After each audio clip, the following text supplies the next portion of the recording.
Hi வணக்கம். இது அதிரப்படி falls கிட்ட வந்துட்டோம். வர வழியில் இந்த மாதிரி ஃபால்ஸ் எல்லாம் நிறையா இருக்குது. அதையும் பார்த்துட்டு வந்துட்டோம். இங்கே இந்த வாக்வே போட்டு வச்சுருக்காங்க. இது கொஞ்ச நாளைக்கு முன்னாடி இருக்கு இல்லைங்களா, இப்போ தான் புதுசாக போட்டிருக்காங்களா. பட் அது பாதி தூரம் தான் இருக்குது. பாதி தூரம் இந்த மாதிரி இறங்கி வரணும். ஸோ நடக்க முடியாதவங்களுக்கு கொஞ்சம் கஷ்டமாகும். பட் ஆனால் ஃபால்ஸ் சூப்பராக இருந்தது. கொஞ்ச நேரம் தண்ணியில் ஆடணும். இதுதான் ஃபால்ஸு. ரொம்ப பியூட்டிஃபுல்லாக இருந்தது. நிறைய படங்கள்லாம் எடுத்திருக்காங்களே இந்த ஏரியாவில். ஸோ சூப்பராக இருந்தது. எனக்கு ரொம்ப பிடிச்ச பிளேஸு, மஸ்ட் விசிட் பிளேஸுன்னு சொல்லுவேன். அந்த ஃபால்ஸ் பார்க்குறப்பே நம்மளுக்கு மனசுக்குள்ளே ஒரு சந்தோஷம், ஒரு ஆனந்தம். ஸோ அது ஆனால் கொஞ்சம் இறங்கி வரப்போ கொஞ்சம் கஷ்டம்தான்.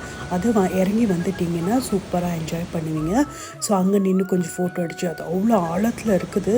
பட் ஆனால் சூப்பராக இருந்தது. இப்படி தான் நாங்கள் ஃபால்ஸ் என்ஜாய் பண்ணிட்டு கீழே இறங்கிட்டோம். பாய்.